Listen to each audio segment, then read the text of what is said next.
And welcome to my YouTube channel English for All. This is Manish Rai. आज वर्ग 12वीं की short story the earth जी आज वर्ग 12वीं की शॉर्ट स्टोरी द अर्थ का ये फाइनल पार्ट है, ये अंतिम पार्ट है। इससे पहले इस शॉर्ट स्टोरी के 2 वीडियोस हमारे चैनल पे अवेलेबल हैं। आपने उनको पढ़ा है, आपने उनको समझा है। तो द अर्थ का ये अंतिम वीडियो नंबर 36 से शुरू करेंगे और अंत तक चलेंगे। By this time Benjy was almost 40। बच्चों, ऑलमोस्ट का मतलब होता है करीब करीब, लगभग। यानी बाय दिस टाइम, इस समय तक बेंजी की आयु करीब करीब अब 40 की हो गई थी। And it was only to them, them का मतलब Johnsons, and it was only to them that he remained a simple minded man. केवल जॉनसन्स की नज़रों में, केवल जॉनसन्स दंपत्ति की नज़रों में ही रिमेन्ड, यानी बेंजी बना रहा ए सिंपल माइंडेड मैन, एक भोला दिल वाला व्यक्ति, एक सरल दिल वाला व्यक्ति, एक साधारण बुद्धि वाला व्यक्ति बेंजी बना रहा, सिर्फ और सिर्फ जॉनसन और जॉनसन की पत्नी की नज़रों में इसकी आयु अब 40 की हो चुकी थी। As is new hygienic chicken houses. बच्चों, हाइजीनिक चिकन हाउसेस का मतलब हुआ कि मुर्गियों का वैसा दड़वा, मुर्गियों का वैसा घर जो मुर्गियों के रहने के लिए स्वास्थ्यकर हो। तो लिखा हुआ है कि as his new hygienic chicken houses began to cover first one strip of his father's former land. इस पे गौर करेंगे आप। फॉर्मर लैंड यानी पूर्व की भूमि, यानी अब जो वह भूमि थी वह जॉनसन की नहीं थी, इसलिए फॉर्मर लैंड कह रहा है। अब वह भूमि बेंजी की हो चुकी थी। तो ज्यों ज्यों बेंजी के मुर्गियों के घरों की संख्या बेंजी के पिताजी की पूर्व भूमि के एक हिस्से को कवर करती थी, ढकती थी, उसके बाद दूसरे हिस्से को ढकती थी। इस प्रकार से निरंतर रूप से बेंजी की मुर्गियों का घर बेंजी के पापा के पूर्व ज़मीन को कवर करती जा रही थी मुर्गियाँ। With the grey patches of hen dung eating their way into the brown tilled earth. बच्चों, ये जो ब्राउन देख रहे हैं ना, रंग के बारे में समझिए। ब्राउन का अर्थ होता है धरती का रंग, the colour of the earth. Brown का अर्थ होता है the colour of the earth, धरती का रंग। और एक वर्ड और आएगा बार बार, ग्रे। ग्रे का अर्थ होता है सफ़ेद और काले के बीच का रंग, राख जैसा रंग, जिसको आप स्लेटी रंग भी कहते हैं। तो कह रहा है कि जैसे जैसे बेंजी की मुर्गियों का घर बेंजी के पिताजी की पूर्व ज़मीन के एक हिस्से को ढक लेती थी, उसके बाद दूसरे हिस्से को ढक लेती थी, यह क्रम निरंतर रूप से चलता रहा। With the grey patches of hen dung eating their way into the brown tilled earth. और ब्राउन टिल्ड अर्थ का मतलब हुआ कि टिल्ड का अर्थ होता है कि वो जोता हुआ। तो जो जोता हुआ खेत था ना, उस खेत में ये स्लेट रंग की मुर्गियाँ लगातार अपने दाने चुनती थी, उसमें रखे हुए गोबर को खाती थी, और धीरे धीरे जॉनसन्स की पूरी भूमि पर अब बेंजी का मुर्गी फार्म बढ़ता जा रहा था। He began to be the largest poultry farmer on that side of the town. शहर के उस क्षेत्र का बेंजी अब सबसे बड़ा पोल्ट्री फार्मर, सबसे बड़ा मुर्गी पालक बन गया, सबसे बड़ा मुर्गी का व्यापारी बेंजी बन गया। In appearance he had changed too. ये जो वर्ड देख रहे हैं ना बच्चों, appearance, इसका मतलब होता है रंग, रूप, आकार, आकृति। कह रहा है कि रंग, रूप, आकार, आकृति में भी ही हैड चेंज्ड टू, बेंजी बहुत बदल चुका था। ऑलवेज बिग लिम्ड, यानी हमेशा ही इसके हाथ पैर जो थे ना, ढीले ढाले थे, लंबे थे, भद्दे किस्म के थे, चुस्त नहीं थे, गठीला बदन का नहीं था ये। He had now become rather fat. और जो ये रैदर देख रहे हैं ना, रैदर का मतलब होता है काफ़ी हद तक, अर्थात ऑलवेज बिग लिम्ड, हमेशा से ही इसके हाथ पैर ढीले ढाले लंबे थे। He had now become rather fat, अब 40 की आयु में बेंजी अब रैदर काफ़ी हद तक मोटा भी हो चुका था। His eyes were a still a simple blue. लेकिन इसकी आंखें अभी भी वैसी ही वो नीले रंग की थी. And soft hair still grew thickly on his face. और इसके चेहरे पे अभी भी वो हल्के रंग के बाल उगा करते थे. But now set in fat flash. चूँकि ये मोटा हो चुका था, इसका वज़न बढ़ चुका था ना. The eyes seemed much smaller. अब जो आँखें थी ना, इसके भरे हुए चेहरे पे अब छोटी छोटी दिखती थी.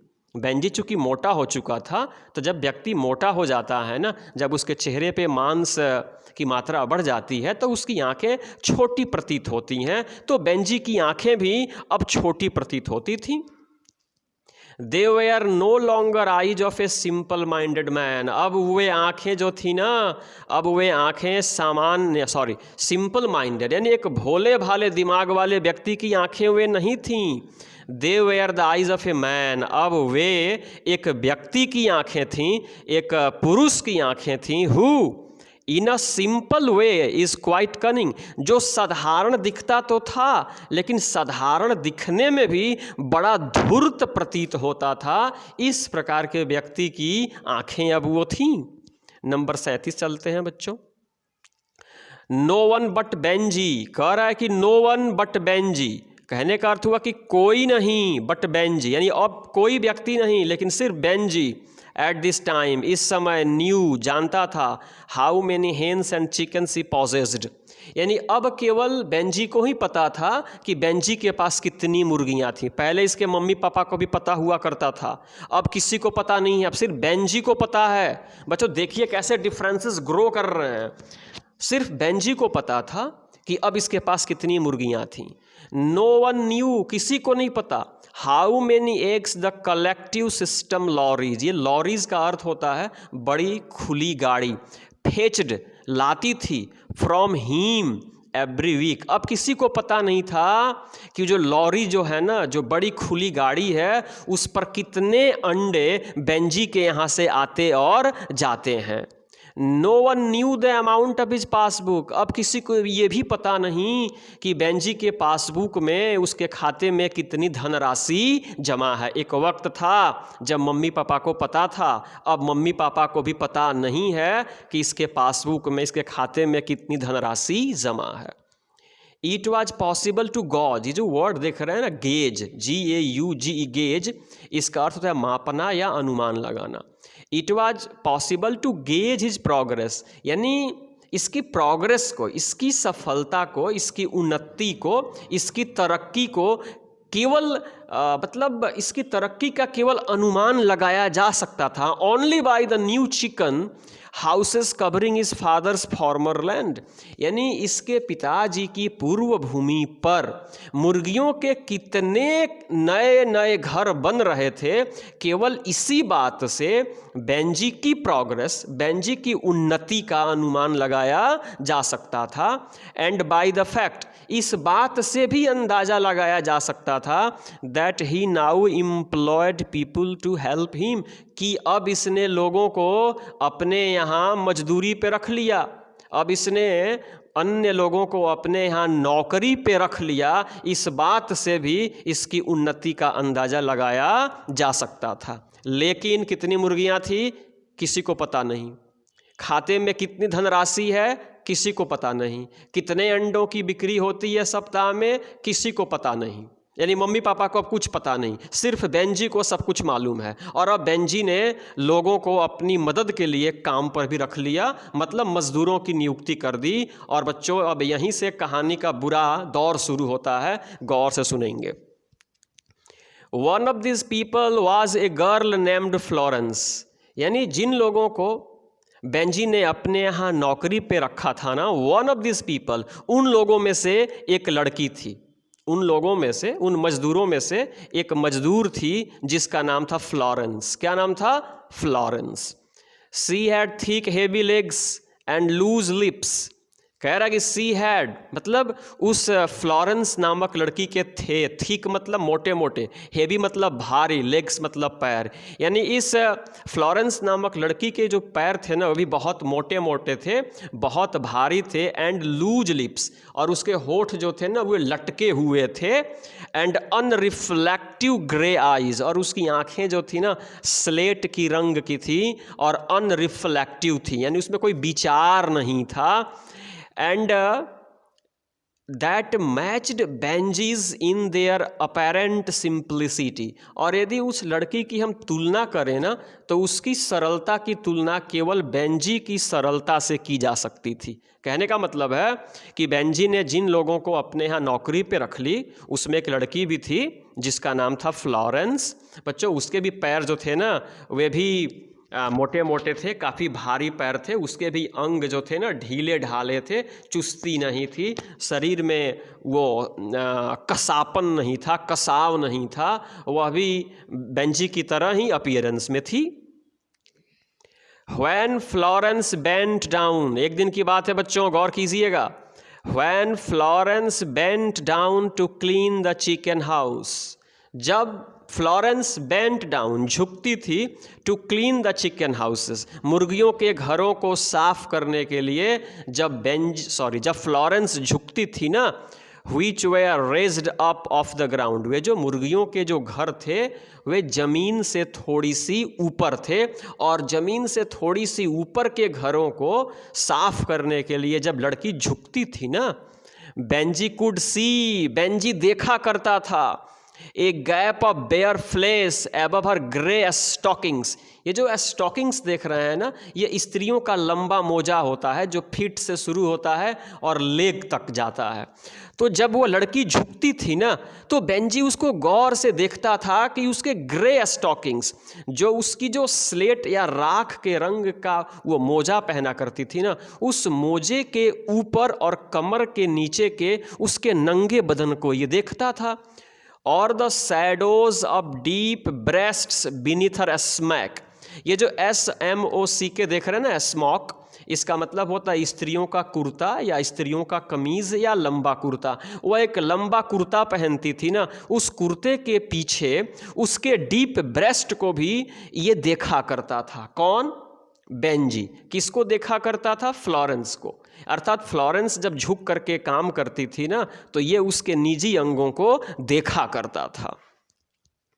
इन अ लिटिल व्हाइल, थोड़ी ही देर में, Benjy was catching Florence about the waist in the warm dark incubator houses. ये जो इनक्यूबेटर हाउसेस है ना, इनक्यूबेटर का मतलब होता है बच्चों, जो आप इनक्यूबेटर देख रहे हैं इसका अर्थ होता है वो अंडा सेने वाली मशीन। तो कह रहा कि अंडा सेने वाली वो जो घर था ना जिसमें मशीनें लगी हुई थी, उसी घर में, वो घर काफ़ी गर्म होता है, तो उसी अंधेरे गर्म कमरे में बेंजी ने फ्लोरेंस के कमर को जोर से क्या कर लिया? पकड़ लिया, अर्थात लड़की को इसने अपने बाहों में भर लिया। And for the first time in his life, और अपने जीवन में पहली बार, he had some other interest beside hens. Besides hens, beside hens का मतलब हुआ मुर्गियों के अलावा, और आज जीवन में पहली बार मुर्गियों के अलावा किसी अन्य चीज में इसकी रुचि जगी। किसी अन्य चीज मतलब लड़की में इसकी रुचि जगी, फ्लोरेंस में इसकी रुचि जगी, मुर्गियों के अलावा पहली बार किसी अन्य चीज में इसकी दिलचस्पी बढ़ी। किसकी? बेंजी की। आगे देखिए बच्चों क्या होता है। It became clear to him that his father and mother did not like Florence। बच्चों बेंजी को यह बात पता चल गई, It became clear, बेंजी को यह स्पष्ट हो गया that his father and mother didn't like Florence, कि मेरे मम्मी और मेरे पापा फ्लोरेंस को पसंद नहीं करते हैं। यह बात बेंजी को पता चल गई। This simple undistinguished girl with ugly legs and a mouth that would not keep shut। आइए थोड़ा सा और जानते हैं हम लोग उस लड़की फ्लोरेंस के बारे में। वह साधारण सी लड़की थी, अनडिस्टिंग्विश्ड गर्ल थी, मतलब डिस्टिंग्विश्ड का मतलब होता है सम्मानित, यानी गैर सम्मानित लड़की थी वो। अगली लेग्स, बेढंगे से उसके पैर थे। ए माउथ, उसका मुंह भी बेढंगा था। That would not keep shut, और उसका मुंह कभी बंद नहीं रहता था, हमेशा बड़बड़ाती रहती थी, या उसका मुंह हमेशा खुला रहता था, उसके मुंह से लार टपकते रहते थे। इस प्रकार की साधारण सी वो लड़की थी Florence. But Benji didn't need a distinguished intelligent girl, लेकिन बेंजी को सम्मानित लड़की नहीं चाहिए थी। बेंजी को इंटेलिजेंट गर्ल, तेज तर्रार लड़की नहीं चाहिए थी। ही नीडेड ए वुमन, उसको सिर्फ उस स्त्री की आवश्यकता थी, उसको सिर्फ उस लड़की की आवश्यकता थी। To help with the hands, जो बेंजी की मदद मुर्गी पालन में कर सके, जो बेंजी की मदद उसके मुर्गियों के घर की सफाई में कर सके, ऐसे ही लड़की की आवश्यकता थी, और वैसी ही लड़की थी Florence. And soon he was saying that he and Florence would be married, और शीघ्र ही इसने अपने मम्मी पापा से ऐलान कर दिया, बोल दिया कि मैं और फ्लोरेंस अब विवाह करेंगे। आगे देखिए नंबर 40 में क्या होता है। As with the passbook and land, गौर कीजिएगा, as with the passbook and the land, जैसा पासबुक देने के वक्त मम्मी पापा को हुआ था ना, यानी मम्मी पापा ने पासबुक भी बेटे को दिल से नहीं दिया था, एंड लैंड, भूमि भी दिल से नहीं दिया था, लेकिन दिया था। And his father and mother were not prepared for that, और आज भी शादी के लिए ये लोग दिल से तैयार नहीं थे। यानी मम्मी पापा नहीं चाहते थे कि हमारी बेंजी की शादी इस कुरूप सी लड़की से हो। Married, aren't you all right as you are? Don't you want time to consider it? Where are you going to live? विवाह करोगे? तुम्हारा दिमाग ठीक है ना? विवाह करोगे? Don't you want time to consider it? क्या तुम्हें सोचने बूझने के लिए समय नहीं चाहिए? और अगर शादी कर भी लोगे तो where are you going to live? कहाँ रहोगे आप? मम्मी पापा ने बेंजी से पूछा। Here, बेंजी said, बेंजी ने कहा यहीं रहूंगा। चूंकि बेंजी जो था ना वो सरल दिमाग का व्यक्ति था, तो बुरी बातों को भी, यानी कष्टकर बातों को भी आराम से कह लेता था। हियर, बेंजी सेड, बेंजी ने कहा यहीं रहूंगा। And that autumn at the end of his 40th year Benjy moved into the house with Florence as his wife. Mummy papa के इच्छा के विरुद्ध बेंजी ने उस फ्लोरेंस नामक लड़की से विवाह रचा लिया। एंड दैट ऑटम, और उस ऋतु में, किस ऋतु में शादी हुई याद रखिएगा, ऑटम में। एंड दैट ऑटम, और उस पतझड़ में, eight the end of his 40th year, 40 वर्ष की आयु अब ये पूर्ण कर रहा था ना, तो उस अंतिम काल में Benjy moved into the house with Florence as his wife. Florence को अपनी पति के रूप में स्वीकार कर लिया और अपनी पत्नी के साथ घर में प्रवेश कर गया। उस समय इसकी आयु 40 समाप्त हो रही थी। We will want the front bedroom, Benji said. Benji ने अपने मम्मी पापा से कहा कि we will want the front bedroom, हमें सामने वाला कमरा चाहिए, आप हमें सामने वाला कमरा दे दो, मैं अपनी बीवी के साथ सामने वाले कमरे में रहूँगा। बच्चों, all their lives his father and mother had slept in the front bedroom. पूरे जीवन में बेंजी के मम्मी और बेंजी के पापा हैड स्लेप्ट, सोते थे, इन द फ्रंट बेडरूम, सामने वाले शयन कक्ष में बेंजी के मम्मी और पापा सोया करते थे। और आज लड़के ने शादी के बाद उसी कमरे की मांग कर डाली। नाउ दे वैकेटेड इट, ये जो वर्ड देख रहे हैं ना, वैकेट, वैकेट का मतलब होता है खाली कर देना। Now they vacated it and moved into the back. अब चूंकि मजबूर माता पिता, वृद्ध माता पिता ने सामने वाले शयन कक्ष को खाली कर दिया, and moved into the back, और घर के पीछे वाले हिस्से में रहने को चले गए। This removal hurt them badly, यह जो कमरा छोड़ना था ना बेटे के कहने पर, हर्ट देम, बहुत दर्द हुआ मम्मी पापा को, हर्ट देम बैडली, बहुत कष्ट हुआ, बहुत तकलीफ हुआ, लेकिन क्या करते।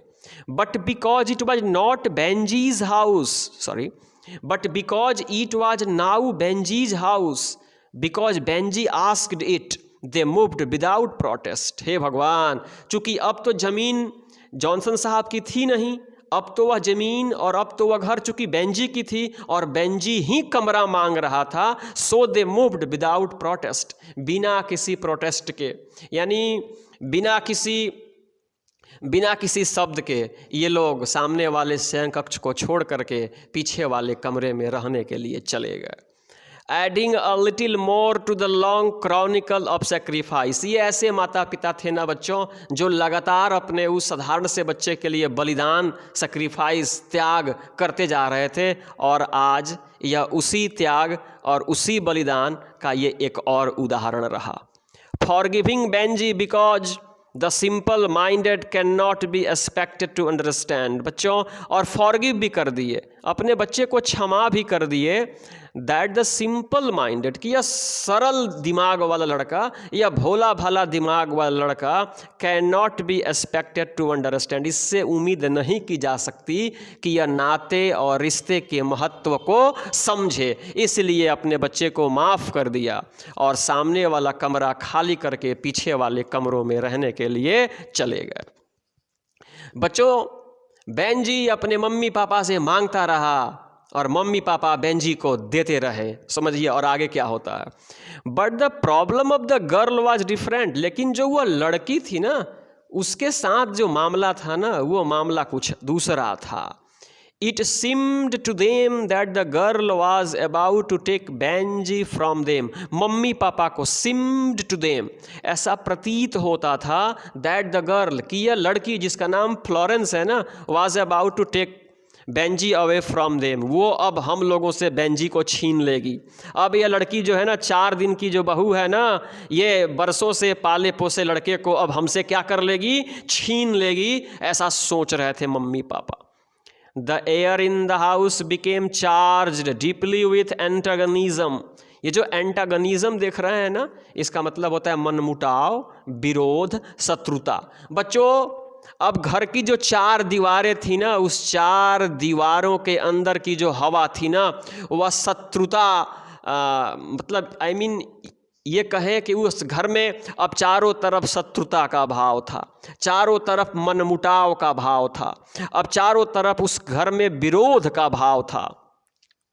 The house itself invisibly but clearly divided, बच्चों, वह घर इनविजिबली दिखता तो नहीं था, बट क्लियरली डिवाइडेड, लेकिन साफ साफ अब घर का बंटवारा हो चुका था।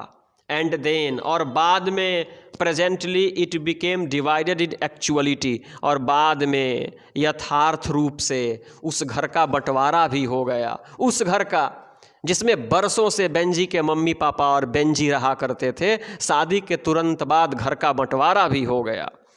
Up to that time the 4 people had eaten together, अब तक 4 लोग, मतलब मिस्टर जॉनसन की पत्नी बेंजी और बेंजी की पत्नी फ्लोरेंस, जो चारों लोग एक साथ मिल बैठ करके खाते थे। Suddenly Benjy's mother didn't like the way, अचानक सब लोग अलग अलग बैठ करके खाना खाने लगे। Suddenly Benjy's mother didn't like the way Florence scour the saucepans, जो सॉसपैन्स देख रहे हैं ना, ये मुट्ठीदार बर्तन को बोलते हैं, और एस्कावर का मतलब होता है रगड़ करके साफ करना, चमकाना या माजना, बर्तन माजना। तो फ्लोरेंस जब बर्तन मांजती थी ना, जब फ्लोरेंस बर्तन मांजती थी, तो अक्सर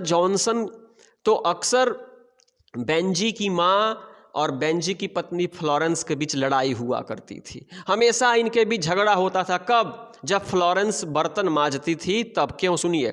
आई always scour them with soda, मैं हमेशा सोडा से बर्तन को मांजती हूँ। Soda has always been good enough for me and always will, soda हमेशा मेरे लिए अच्छा रहा है और हमेशा मेरे लिए अच्छा रहेगा। सोडा से बर्तन बढ़िया से साफ़ होता है, और वह फ्लोरेंस जो थी ना, वह उसको सोडा से साफ़ नहीं करती थी, इसलिए बेंजी की माँ और बेंजी की पत्नी में हमेशा लड़ाई झगड़ा हुआ करता था। When Benji heard of the quarrel, अब यह खबर बेंजी तक पहुंच गई बच्चों। When Benji heard of the quarrel, जब बेंजी ने रोज रोज के लड़ाई झगड़े को सुना, he had a very simple solution, तो इसने एक बड़ा ही साधारण सा उसका हल निकाल लिया। That settles it, he said, now you eat in the kitchen and we will eat in the other room। उसने इस मामले को सुलझाना चाहा और उसके लिए एक उपाय भी सोच लिया। क्या कहा मम्मी से? सुनिए। You eat in the kitchen, माँ आज के बाद से तुम किचन में खाओगी, and we will eat in the other room, और हम और फ्लोरेंस अब दूसरे कमरे में खाएंगे। आज के बाद से अब भोजन करना भी अलग अलग शुरू हो गया। बेंजी ने कहा कि माँ तुम किचन में खाओगी और हम लोग अब दूसरे कमरे में खाएंगे, अलग अलग खाएंगे, झगड़ा नहीं होगा। And through out the winter, बच्चों जाड़े की ऋतु हो चुकी थी। इस पूरे जाड़े की ऋतु के दौरान Benji and his wife lived in one part of the house and his father and mother in the other. यानी पूरी सर्दी के दौरान बेंजी और बेंजी की पत्नी घर के एक हिस्से में रहते थे, मम्मी पापा घर के दूसरे हिस्से में रहते थे। कोई किसी से मिलने नहीं जाता, कोई किसी से बात करने नहीं जाता, कोई किसी के सुख दुख में वो शेयर करने नहीं जाता। यानी एक हिस्से में बेटा और बहू और दूसरे हिस्से में मम्मी पापा रहा करते थे। टू द ओल्ड पीपल, बूढ़े लोगों के लिए, चूँकि इनकी आयु 65 पार हो चुकी थी। To the old people the days began now to seem very long. बच्चों ठंडी का मौसम है, दिन छोटा होता है ना, लेकिन इन बूढ़े लोगों के लिए अब दिन लंबा होने लगा था। And as they looked out on the land, और जब वो खिड़की से बाहर अपनी ज़मीन को देखते थे ना, they could see the reason, उन्हें कारण समझ में आ जाता था कि आज क्यों हमारे लिए दिन छोटे होते हुए भी लंबे होते जा रहे हैं। Where there had once been brown bare earth, यानी खिड़की से ये बाहर झांक करके देख रहे हैं। Where, जहाँ, there had once been, जहाँ कभी हुआ करता था, brown bare earth, जहाँ कभी खुली जमीन हुआ करती थी, rows of winter beans, जहाँ कभी वो बीन्स, सेम जो होता है ना, सेम की क्यारियाँ हुआ करती थी, पैचेज ऑफ व्हीट, जहाँ गेहूं की बालियाँ हुआ करती थी, there were now only Benjy chicken houses, वहाँ पे अब केवल और केवल बेंजी की मुर्गियाँ हैं और बेंजी की मुर्गियों का घर है। ये लोग सब देख रहे हैं और समझ रहे हैं। The earth was still there, भूमि तो अभी भी वहाँ है, but the purpose of it no longer concerned them, लेकिन अब भूमि का उस उद्देश्य क्या है, अभिप्राय क्या है, उससे इन लोगों का कोई लेना देना नहीं है। द प्लाऊ, वो हल, द मेयर, वो कंकाल घोड़ी, द कार्ट, वो घोड़ा गाड़ी, एंड देयर फ्यू टूल्स, और उनके कुछ उपकरण, अबाउट इन द यार्ड, ऐसे ही आंगन में पड़े थे। But now it was truer that ever that without the earth they were useless, और ये बात बिल्कुल सत्य है कि भूमि के बिना, खेत के बिना, जमीन के बिना हल का कोई मतलब नहीं है। हल जोतने वाली घोड़ी का कोई मतलब नहीं है, हल ठीक करने वाले औजारों का कोई मतलब नहीं है। वे औजार वैसे ही आंगन में पड़े थे, आंगन बट चुका था। As the winter went on, ज्यों ज्यों सर्दी बीतती जा रही थी बच्चों, as the winter went on, ज्यों ज्यों सर्दी बीतती जा रही थी, and the four people were more and more confined indoors. Indoors का मतलब होता है घर के भीतर ही, और कन्फाइंड का मतलब होता है सीमित कर लेना। ठंडी ज्यों ज्यों बीतती जा रही थी, चारों लोग अपने आप को अपने अपने कमरों में, अपने अपने हिस्सों में सीमित करते जा रहे थे। The division in the house became an enormous gap. Division का मतलब होता है बच्चों बंटवारा, और इनॉर्मस का मतलब होता है बड़ा, और गैप का मतलब होता है अंतर। यानी वो जो डिवीज़न था ना परिवार में, जो वो बंटवारा था ना, अब वो और बड़ा होता जा रहा था। यानी मम्मी पापा और पुत्र वधू के बीच जो दरार थी ना, अब ये दरार और बड़ी होती जा रही थी। The two women passed each other on the stairs. जब कभी सीढ़ियों पर दोनों महिलाओं का सामना होता था ना, जब कभी एक सीढ़ी पर चढ़ती थी और दूसरी सीढ़ी से उतरती थी ना, तो जब कभी भी सीढ़ियों पे इन दोनों महिलाओं, सास बहू का सामना होता था ना, with glances of antagonism nor speaking, तो बात तो नहीं होती थी, लेकिन ग्लैंसेस ऑफ एंटागोनिज्म, नैनों से बात होती थी बच्चों। ये जो ग्लैंस देख रहे हैं ना, इसका मतलब होता है नज़र। अर्थात जब सास बहू सीढ़ियों पर एक दूसरे के आमने सामने होती थी ना, दोनों एक दूसरे को दुश्मन भरी नज़रों से, शत्रुता भरी नज़रों से देखती थी। बात करना कौन कहे, यानी आँखों से तीर चलाती थी। When Benji's father walked out to preach on Sundays, और अब देखिए बेंजी के पापा का क्या हाल है।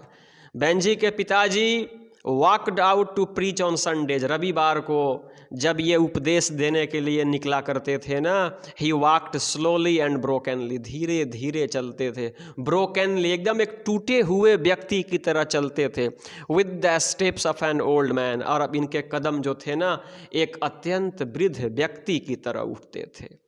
Only Benjy appear not to be upset, यानी सब लोग अपसेट थे, मम्मी भी अपसेट थी, पिताजी भी अपसेट थे, लेकिन एक व्यक्ति अपसेट नहीं था। वह कौन था? बेंजी।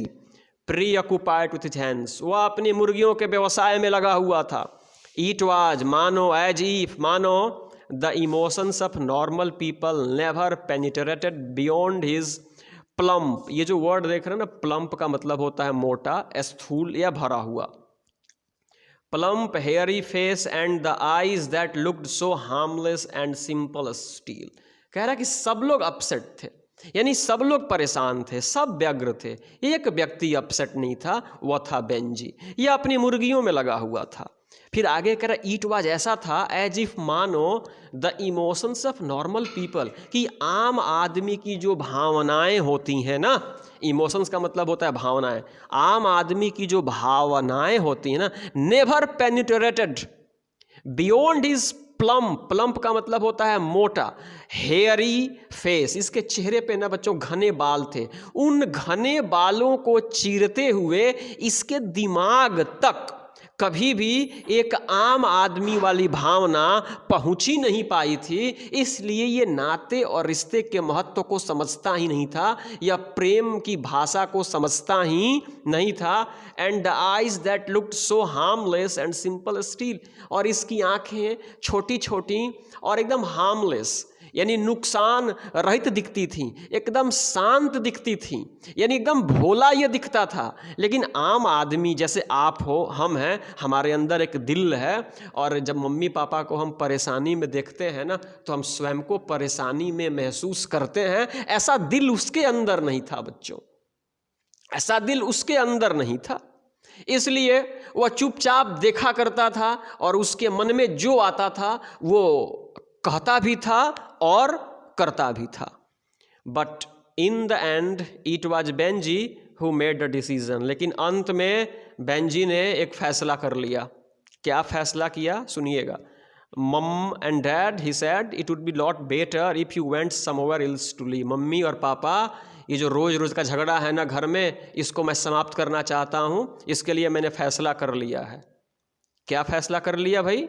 तो it would be lot better, बहुत अच्छा होगा, it would be lot better, बहुत अच्छा होगा, if you went somewhere else to live, कि आप रहने के लिए कहीं अन्यत्र चले जाओ। मतलब आप इस घर को छोड़ दो, मम्मी आप इस घर को छोड़ दो, जहां मर्जी वहां जाओ, वहां रहो, इस झगड़े को समाप्त करो। Benji, they said, mummy papa ने कहा कि बेंजी, ए लॉट बेटर, बहुत अच्छा होगा यदि हम लोग घर को छोड़ देंगे, उस घर को जहां तुम्हारा जन्म हुआ, उस घर को जहां हम लोग बरसों से रहते रहे हैं, उसको छोड़ दें तो बहुत अच्छा होगा।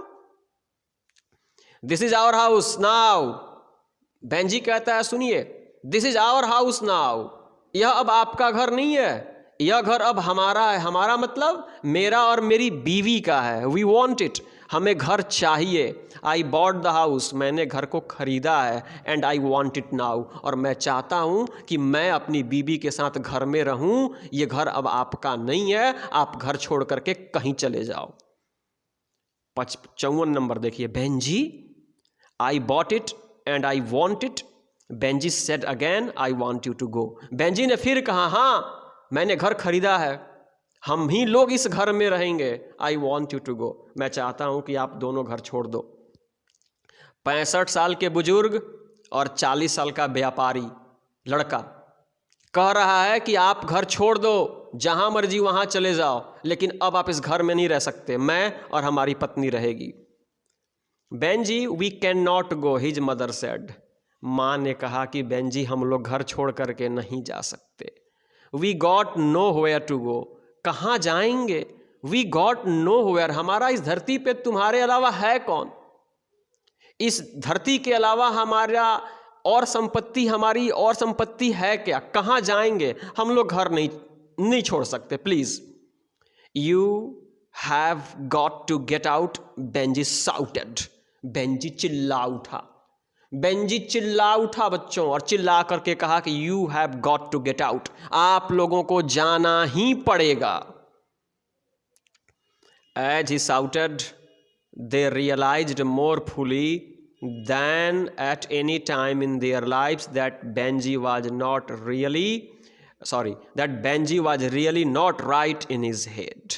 और जैसे ही बेंजी ने चिल्लाया, गला फाड़ करके ना, मम्मी और पापा को यह बात पूर्ण रूप से समझ में आ गई। वैसे समझ में आई जैसे पहले कभी नहीं आई थी। यह बात पूर्ण रूप से समझ में आ गई that Benji was really not right in his head, कि सचमुच में बेंजी का दिमाग ठीक नहीं है। अगर इसका दिमाग ठीक होता तो मम्मी पापा को इस उम्र में घर से बाहर नहीं निकालता। His simple blue eyes were shot suddenly with a wild expression of insane anger। ये जो वर्ड देख रहे हैं ना बच्चों, इनसेन एंगर, एंगर का मतलब होता है क्रोध, गुस्सा, इनसेन का मतलब होता है पागल। यानी एक पागल व्यक्ति की तरह, एक पागल व्यक्ति की तरह क्रोधित होकर के, मतलब पागलपन वाली क्रोध में उसने इस कदर चिल्लाया कि मम्मी पापा ये समझ गए कि सचमुच में इसका दिमाग ठीक नहीं है। They not only knew that Benji was a simple-minded man who was not fully responsible for his action, but for the first time, struck by this wild eyes burst of anger, they were frightened of Benji too। ये जो word देख रहे हैं ना, frightened का मतलब होता है डरा हुआ या भयभीत। सुनिए अर्थ को, कह रहा है कि they not only knew that Benji was a simple-minded man who was not fully responsible for his actions। कह रहा है कि बेंजी के मम्मी पापा को वो सिर्फ इतना जानते थे कि बेंजी जो है ना, ये मंद बुद्धि का लड़का है या भोला भाला लड़का है। Who was not fully responsible for his actions, ये अपने कर्मों के लिए पूर्ण रूप से जिम्मेदार नहीं है।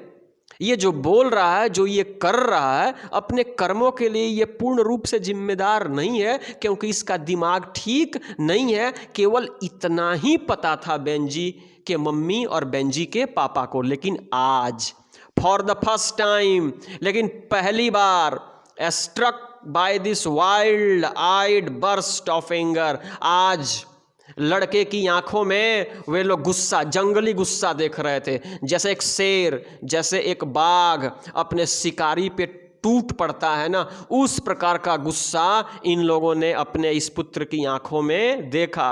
And they were frightened of Benjy too, और आज पहली बार इन लोगों को बेंजी से डर भी लगा, ये भयभीत हो गए, ये अंदर रूह तक अपने पुत्र से डर गए। अपने पुत्र के इस रूप को देख करके आज पहली बार इनको डर भी लगा अपने बेटे से, बाप माता को। All right, they said will find some way to go. ठीक है, उन लोगों ने कहा हम लोग कोई तरीका ढूंढ लेंगे, हम लोग तुम्हारे घर को छोड़ देंगे।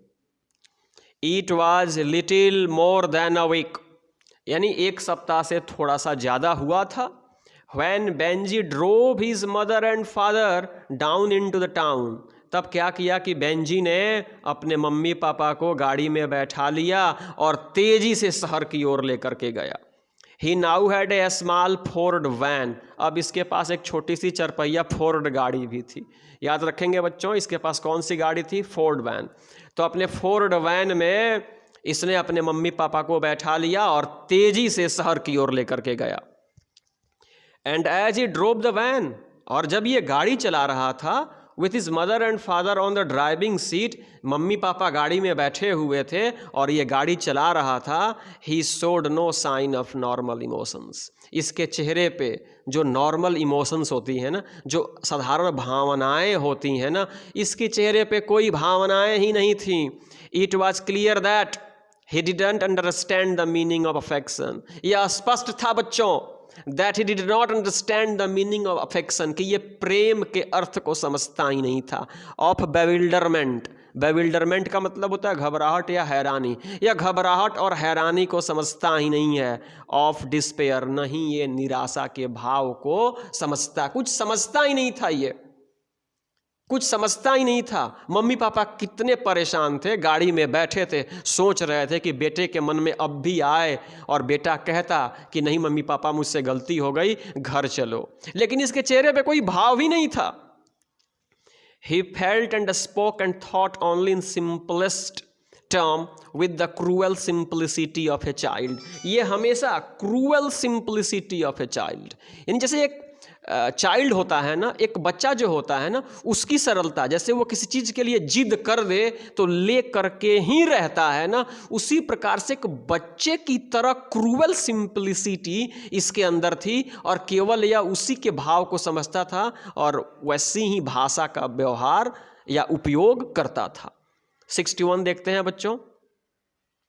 You will be better by your self in lodgings. ये जो वर्ड देख रहे हैं ना, लॉजिंग्स, लॉजिंग्स का अर्थ है किराए का घर।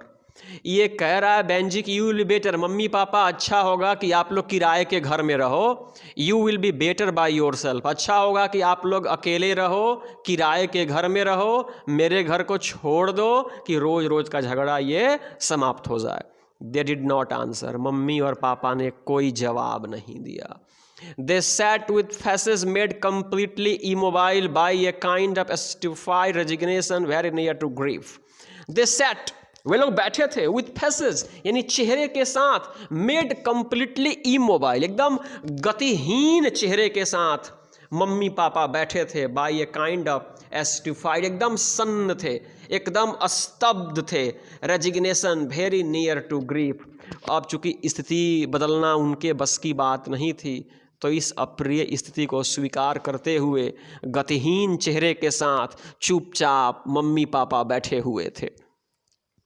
They listened silently, चुपचाप सुन रहे थे।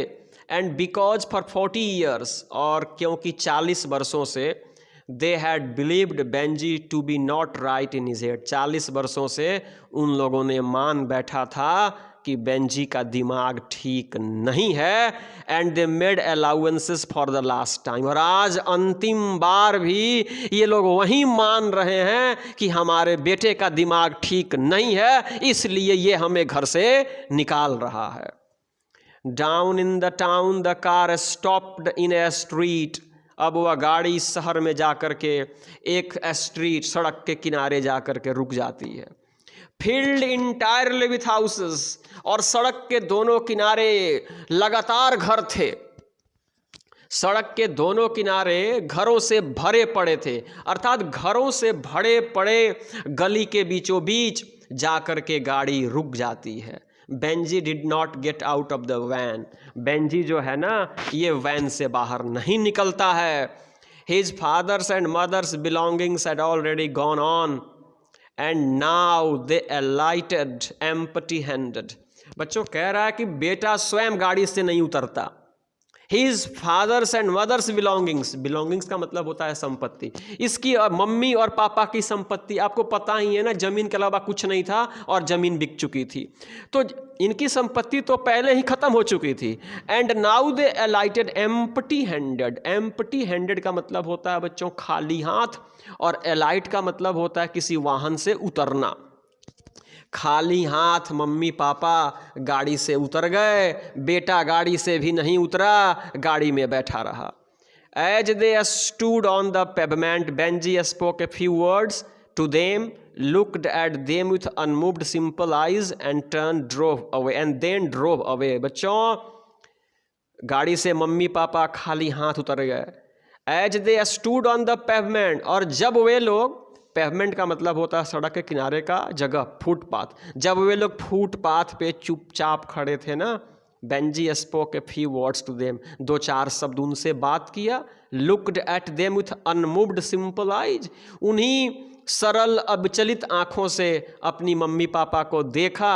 एंड देन ड्रोव अवे, और वहीं पे छोड़ करके गाड़ी लेकर के घर को लौट गया।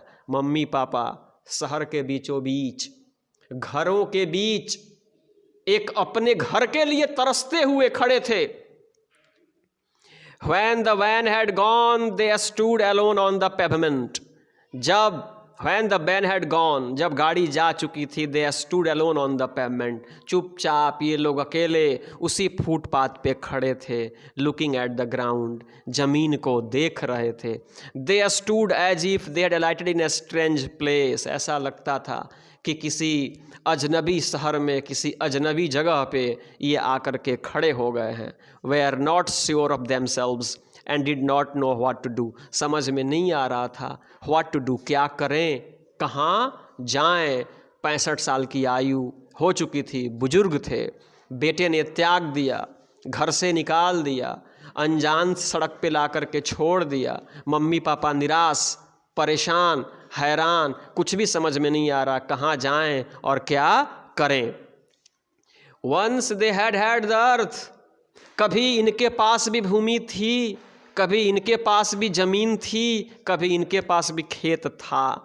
Now it was not possible to tell from their downcast. downcast का मतलब होता है बच्चों निराश, and silent faces. इनके शांत और निराश चेहरे को देख करके अब यह बताना असंभव है. I mean ये लोग समझ चुके हैं. Whether they all together realized that it too had gone, कि वह भूमि जो कभी इनकी थी, एकमात्र संपत्ति, अब वो भी नहीं रही. साधारण सा बेटा था, अब वो भी अपना नहीं रहा. इस जग में, इस दुनिया में अब अपना कुछ भी नहीं रहा. इसी सोच में मम्मी पापा उस सर्द भरे दिन में, उस अनजान जगह की अनजान सड़क पे चुपचाप खड़े हैं.